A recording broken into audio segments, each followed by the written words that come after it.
सो हे दोस्तों, क्या हाल चाल। आज फिर से भाई कंसोलिडेशन में रहा अपना निफ्टी 50। वैसे तो हरे निशान में बंद हुआ है, लेकिन खास तेजी हमें नजर नहीं आई। पोर्टफोलियो तो हमें बढ़ते हुए दिखाई ही नहीं दिए खास। लेकिन हाँ, कुछ सेक्टरों में हमें हल्की फुल्की तेजी देखने को मिली। तो एक बार आप सेक्टर को भी देख लें। और भाई ये सेक्टर जो है मैं आपको एक बार दिखाने की कोशिश करूँगा शुरू से। तो नेक्स्ट यहाँ पर आप देखोगे, जैसे नेक्स्ट निफ्टी 50 है, तो इसके अंदर भी हमें हल्का सा लाल निशान आ गया है। जिसमें भी हमें हरा निशान नजर आ रहा है वो पॉइंटों में ही तेजी है। 0.07 0.0 मतलब इसमें आधे % की तेजी थी कंज्यूमर ड्यूरेबल में। और बाकी आप देखोगे तो यहाँ पर हम ज़्यादातर चीज़ें क्या देखेंगे, हरे निशान में, लेकिन काफ़ी कम ही हमें यहाँ पे चेंजेस देखने को मिले। लेकिन बाकी जो सेक्टर थे वो सब लाल ही निशान में उड़े हैं। सोच रहे हो तो भाई तेजी हमें लग रही है, हरा निशान नज़र आ रहा है, बस इसी में लोग खुश हैं। लेकिन पोर्टफोलियो वाले जो लोग हैं वो थोड़े से दुखी नज़र आ रहे हैं, क्योंकि उनके पोर्टफोलियो रिकवर ही नहीं हो रहे हैं दोस्तों। तो यहाँ पर बात करें भाई, अब क्या क्यों न्यूज़ निकल गई, क्या अपडेट निकल गई है स्टॉक मार्केट के लिए कल, जो कि थोड़ा सा इफेक्ट कर सकती है मार्केट। चलिए शुरुआत करते हैं फर्स्ट न्यूज़ से जो निकल गई सेबी की तरफ से। तो सेबी ने एक अच्छा प्लान, मतलब आप कह सकते हो एक काफ़ी अच्छा खासा यहाँ पर हमारे लिए एक बहुत ही शानदार और बढ़िया, मैं इसे कहूँगा, जो कि अब तक का सेबी का मुझे सबसे अच्छा फैसला लगा। सेबी ने speed of bonus share trading, यानी कि स्पीड अप कर दिया है बोनस शेयर को, ताकि आप स्पीड में उसके अंदर क्या कर सको, ट्रेडिंग कर सको। और वो कैसे किया है तो उसे पूरा समझा देते हैं। एक बार नीचे आते हैं और आपको यहाँ पे समझाने की कोशिश भी करते हैं। चलो भाई नीचे आ जाए जल्दी से। तो यहाँ पर नीचे आने के बाद आपको क्लियरली समझ में आएगा, the security of exchange board of India has introduce new rule. नया रूल लेके आ रही है। क्या लेके आ रही है? Make trading bonus share faster, यानी कि जो बोनस शेयर है उसमें आप ट्रेडिंग जल्द से जल्द कर पाओगे, मोर एफिशिएंट मिलेगा। कब से कर पाओगे? 1 अक्टूबर से।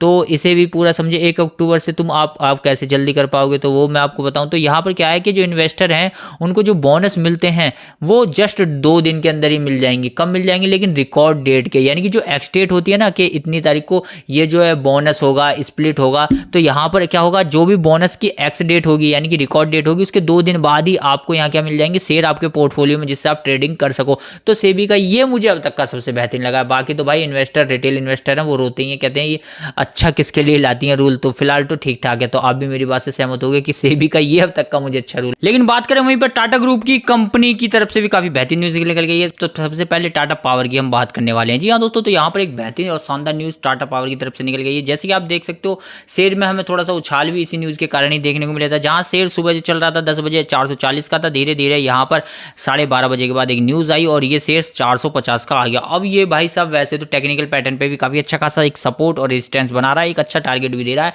लेकिन उस न्यूज़ को भी देखना जरूरी है, जिस कारण ये हुआ है, और आगे भी होने वाला है, और भी कुछ थोड़ी बहुत तो रैली देखने को मिली जाएगी। तो ये न्यूज़ क्या है तो मैं आपको दिखा, न्यूज़ आपकी आंखों के सामने। टाटा पावर इन्वेस्ट करने जा रहा है 75,000 करोड़, किस पे? रिन्यूएबल एनर्जी पे। जी हाँ दोस्तों, रिन्यूएबल एनर्जी पे।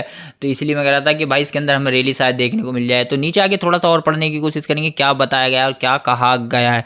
तो यहाँ पर आप देखोगे क्या लिखा है, share of Tata Power rose nearly 2% Tuesday, मतलब आज की ये बात हो रही है। एंड फर्म ने कहा है कि वो प्लान कर रहे हैं इन्वेस्ट करने का कितना, 70,000 करोड़ से लेके 75,000 करोड़, यानी कि $8.95 बिलियन। तो आप समझ सकते हो, जिससे क्या होगा, एक्सपेंड करेंगे अपनी रिन्यूएबल एनर्जी की कैपेसिटी को ओवर द 5 to 6 ईयर में, यानी कि 5 से 6 सालों में ये करने वाले। और ये कहा किसने? परवीन सिन्हा ने कहा है, जो कि चीफ एग्जीक्यूटिव ऑफिसर हैं किसके? भाई साहब टाटा पावर के। तो यहाँ आपको बता दूं कि इन्होंने ये भी कहा है कि router that company expect 15 gigawatt, समझ लो 15 gigawatt of more renewable capacity addiction 2030 तक ये 15 गीगावाट या उससे भी बड़ा, अच्छा समझ लो उससे भी बड़ा ये राउटर लगाने जा रहे हैं, जो कि लग जाएगा 2030 तक। तो कल को शायद मैं इसलिए कह रहा था रैली आपको देखने को मिल जाए। लेकिन वहीं बात करूंगा टाटा पावर की, एक और कंपनी है टाटा मोटर, जहां पर भी हमें आज तो थोड़ा सा लाल निशान नजर आया, लेकिन जो गिरावट थी वो तो मैं आपको दिखाने की कोशिश करूँ, खास नहीं थी, 13 रुपये के आसपास थी। फिर भी यार 1.5% की गिरावट बहुत होती है। लेकिन अब इसकी तरफ से क्या न्यूज़ निकल गई है तो उसकी भी बात कर ले। तो वो जो न्यूज़ है वो निकल गई है काफ़ी शानदार और बेहतरीन, क्योंकि आपको पता है टाटा पावर की जान शान कहाँ है, जो पूरा रिजल्ट बदलती है, वो है टाटा पावर की JLR, मतलब JLR ही है, यानी कि जगुआर एंड लैंड रोवर है। तो यहाँ पर क्या कहा गया है, टाटा मोटर क्या करने वाली है, JLR को बनाने वाली है EV in India for the world, यानी कि ये क्या करने वाली है, ईवी तो बनाएगी इंडिया में, लेकिन भाई साहब ये पूरे वर्ल्ड के लिए सर्वाइव करने वाली है, यानी कि पूरे वर्ल्ड के अंदर अब JLR अपना ईवी प्रोडक्शन लाने वाली है। जिससे आपको तो पता है भाई साहब टाटा पावर का जो, मतलब टाटा मोटर का जो शेयर है, वो आपको पता है कहाँ पर सबसे ज़्यादा डिपेंड करता है, JLR पे करता है। अगर इसके रिजल्ट अच्छे हैं तो भाई साहब ये जो शेयर है वो काफ़ी ऊपर जाता है। लेकिन ईवी को जब से इन्होंने कंबाइन किया तब से शेयर काफ़ी ज़्यादा हाईलाइट में आया है, और हाईलाइट आने के बाद तब से तो भाई साहब इसमें रैली भी हमें ठीक ठाक ही देखने को मिली है। समझ रहे हो, यहाँ मैं अगर आपको 1 साल पहले की बात दिखाऊं तो आप देखोगे ये रैली हो 2023 से ही देखने को मिली है, क्योंकि 5 साल जैसे ही आप करते हो तो यहाँ पर हमें खास रैली देखने को नहीं मिलती थी। सोच रहे हो, खास रैली हमें 2021-22 मतलब शेयर यहीं पे चलता रहता था और बहुत ही आराम आराम से बढ़ता है। लेकिन 2023 के बाद जैसे ईवी का यहाँ पे एडिक्शन हमें देखने को मिला कि टाटा ने इतनी मतलब कि मार्केट कैप्चर कर डाली है, देन उसके बाद हमें अच्छा खासा यहाँ पर एक तरीके से टाटा के अंदर जो है वो रैली देखने को मिली थी। तो अब इस न्यूज़ के जरिए जो न्यूज़ आई है आपके सामने, मतलब कि ये JLR की कि ईवी ये बनाने वाले पूरे वर्ल्ड के लिए, और ये किसने कहा है, चंद्रशेखर ने कहा है।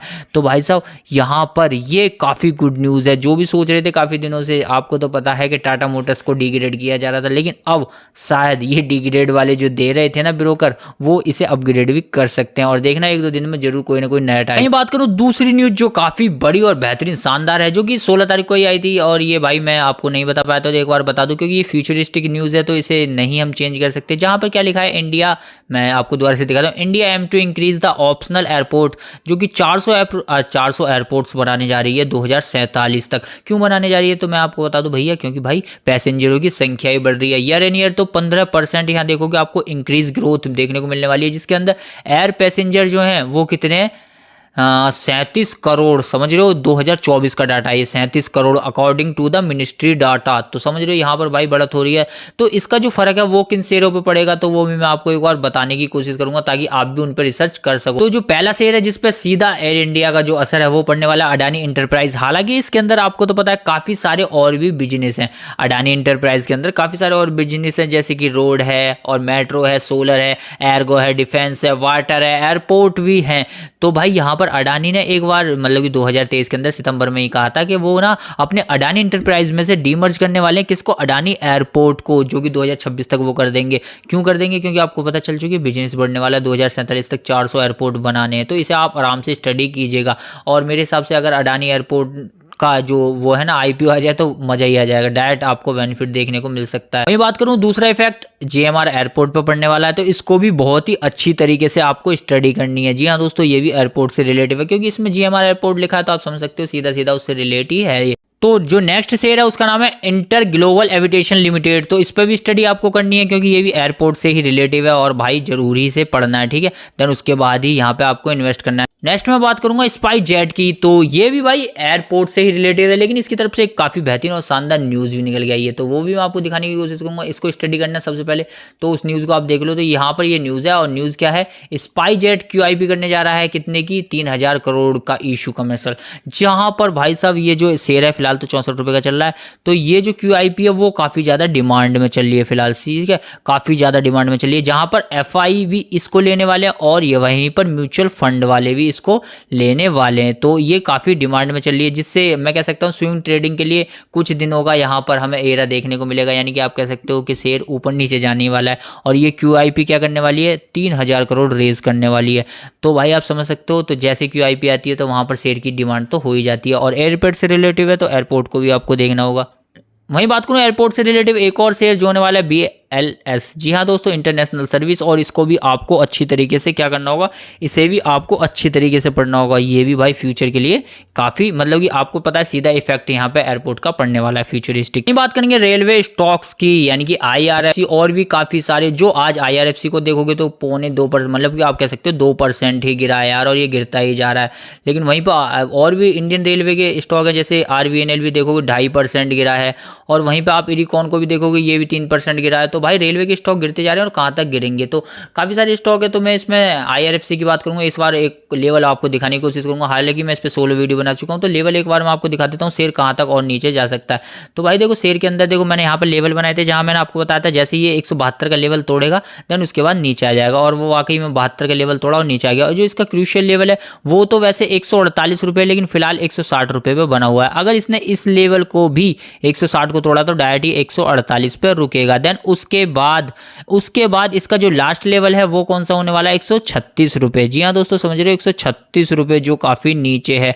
लेकिन उसके बाद जो लास्ट और भी लेवल है वो 115 रुपये। जहाँ तक मुझे नहीं लगता ये शेयर जाएगा, समझ रहे हो, यहाँ तक मुझे नहीं लगता, अपना पर्सनल व्यू दे रहा हूँ। लेकिन हाँ, जा भी सकता है भैया, कभी कभार मंदी आ जाती है, वरना तो भाई इसका जो लास्ट लेवल है वो कितना है, 136 ही है। तो इसके बाद अगर 160 का लेवल तोड़ा तो 148 पे ही रुकने वाला है। ये लेवल मैंने बनाए थे और अपनी एक सोलो वीडियो में आपको शेयर भी किए थे, तो देख रहे हो शेयर वहीं पर जा रहा है भाई जहाँ पर इसे जाना था, यानी कि लेवल को तोड़ता हुआ, ब्रेक करता हुआ, और लोगों के दिल में काफ़ी ज़्यादा चिंता है। तो कंपनी भाई फ्यूचरिस्टिक है, लॉन्ग टर्म के लिए बैठे हो तो बैठे रहो आराम से, कोई टेंशन नहीं, 3 साल 5 साल 10 साल के लिए, वरना तो स्विंग ट्रेडर के लिए तो थोड़ी सी जानलेवा लग रही है उन्हें। तो वाकई में भाई तो यही थी वो न्यूज़ जो मार्केट से निकल गई हैं, जो मार्केट के लिए थोड़ी सी आपको पता है इफेक्टिव होती हैं। तो वीडियो पसंद है लाइक, चैनल को सब्सक्राइब करके जाना। मिलता हूँ नेक्स्ट वीडियो के साथ, जब तक के लिए स्टडी करो हर एक स्टॉक को और पैसा कमाओ दोस्तों।